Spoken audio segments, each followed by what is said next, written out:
चलिए Cramer's rule आज solve करना सीखते हैं। सबसे पहले ये दिया है 3x + 2y + z = 7, x - y + 3z = 3 and 5x + 4y - 2z = 1। तो ऐसे क्वेश्चन को सॉल्व करने के लिए सबसे पहले हम डिटर्मिनेंट ऑफ ए निकालेंगे। सबसे पहले डिटर्मिनेंट ऑफ ए निकालेंगे, उसके बाद निकालेंगे हम डिटर्मिनेंट A1, डिटर्मिनेंट A2 और डिटर्मिनेंट ऑफ A3। ये A1, A2, A3 कैसे निकलेगा इसको सीखते हैं। पहले ये जो x, y और z का कोफिशिएंट है, इससे मान लेते हैं हम कि हम डिटर्मिनेंट A = x, y और z का कोफिशिएंट है, इसको लिख लेते हैं। तो ये हो जाएगा 3, यहाँ पे है x का कोफिशिएंट 1, यहाँ पे है 5, y का कोफिशिएंट 2, -1 और 4 और z का कोफिशिएंट है 1 और 3 और यहाँ पे है -2। तो यहाँ पे जब हम डिटर्मिनेंट ऑफ ए निकालेंगे तो सबसे पहले 3 लेंगे, तो इसके रो और कॉलम ढक देंगे। तो ये क्या हो जाएगा -1 -2 2 और ये हो जाएगा -12, 4 3 जा 12। ये होता है प्लस, जब डिटर्मिनेंट निकालते हैं तो ये होता है माइनस। तो उसके बाद लेंगे -2, तो इसके रो और कॉलम को ढक देंगे। रो और कॉलम को ढका हमने, तो ये और ये ढका, तो ये -2 और -15।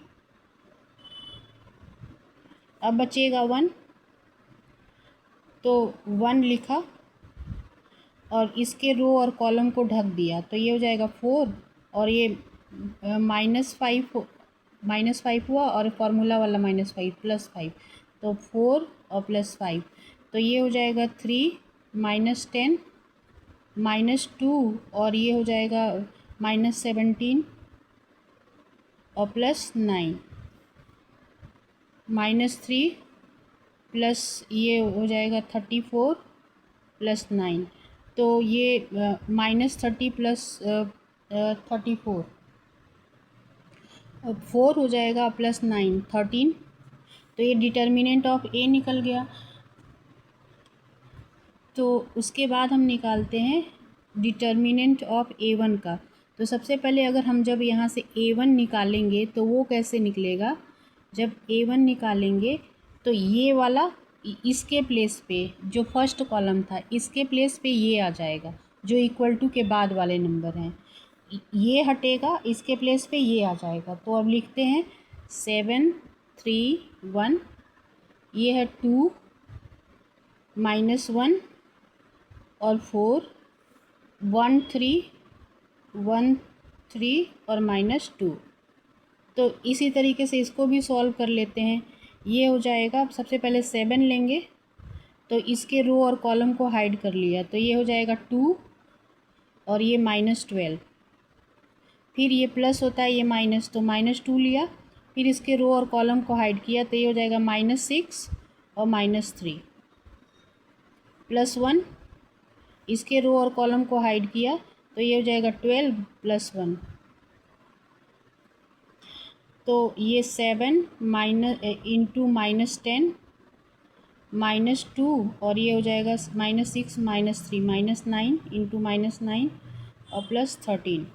तो ये -70 + 18 और +13,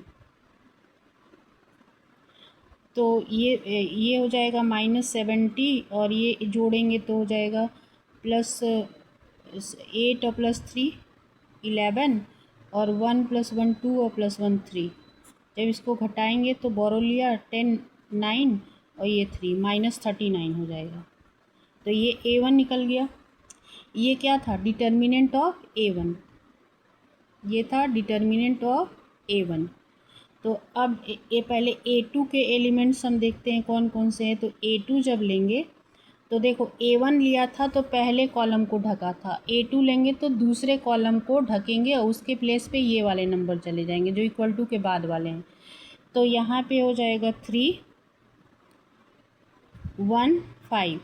अब दूसरा वाला हाइड किया तो इसके प्लेस पे ये जाएगा 7 3 1।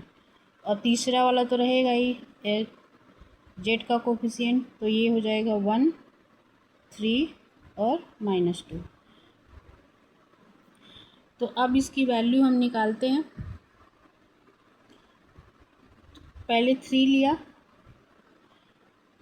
3, तो इसके रो कॉलम को हमने ढक दिया, तो ये हो जाएगा -6 और -3। ये प्लस ये माइनस होगा तो -7 लिया, तो इसके रो और कॉलम को ढका, तो ये हो जाएगा -2 और -15। प्लस बचेगा 1, तो इसके रो और कॉलम को हाइड किया, तो ये रो कॉलम को जब हाइड किया तो ये हो जाएगा 1 और -15। तो 3 इंटू ये हो जाएगा -9 -7 इंटू -17 और ये हो जाएगा प्लस इंटू -14। तो इसको जब सॉल्व करेंगे तो ये हो जाएगा -27 -14, ये 1 -41 और इसमें 17 7 जा 119। तो जब इसको दोनों को जब घटाएंगे तो ये हो जाएगा 8 78। तो यहाँ पे आ जाएगा 78। तो अब हमने ये तो A2 निकाला है, ये तो डिटर्मिनेंट ऑफ A2 निकला। पहले A2 के एलिमेंट्स को लिखा, फिर उसी से डिटर्मिनेंट ऑफ A2 निकाला। अब उसके बाद डिटर्मिनेंट ऑफ जब A3 निकालेंगे,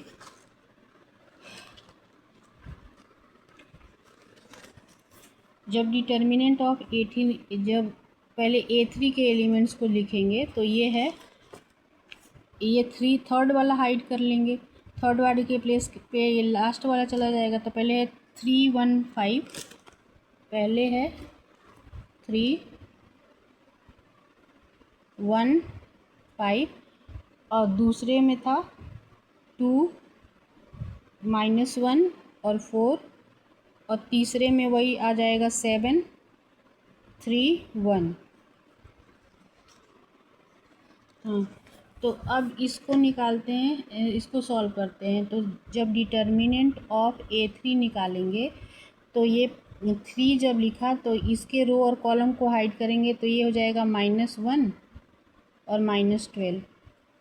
प्लस माइनस प्लस होता है, तो ये -2 जब लिखेंगे तो यहाँ पे ये रो और कॉलम में हाइड हो गया, तो ये हो जाएगा 1 और -15। +7 हुआ, तो इसके रो और कॉलम को हाइड किया, तो ये 4 और +5, तो ये 3 इंटू -13 -2 इंटू -13 14 और +7 इंटू 4 + 5 = 9। तो ये हो जाएगा -39 + 28 और +9 7 या 63। तो ये हो जाएगा 28 और +63 91 और -33, ये हो जाएगा 52। तो अब हमने डिटर्मिनेंट सबके निकाल लिया। तो अब एक्स वाई अगर जेड की वैल्यू निकालेंगे तो ये हो जाएगा आपका डिटर्मिनेंट एक्स वाई जेड की वैल्यू। जब हम 3 वैल्यू इससे निकली है, determinant of A1, determinant of A2, determinant of A3 और सबसे फर्स्ट निकली है डिटर्मिनेंट ऑफ A। तो x की जब वैल्यू निकालेंगे तो ये होगा determinant of A1 divided by determinant, सब में डिटर्मिनेंट A से डिवाइड होगा, और ये हो जाएगा determinant of A2 divided by determinant of A, और जेड हो जाएगा determinant of A3 divided by determinant of A। यानी सबके डिटर्मिनेंट को हम A से एक डिटर्मिनेंट को सबको डिवाइड करके निकालेंगे। तो x था सबसे पहले, डिटर्मिनेंट ऑफ A1 था -39 और A निकला है 13, तो -39 डिवाइडेड बाई 13, 13 3 जा 39, तो x जो आया वो -3 आया। अब डिटर्मिनेंट ऑफ A2 निकला था, डिटर्मिनेंट ऑफ A2 निकला था 78, तो ये हो जाएगा 78 डिवाइडेड बाई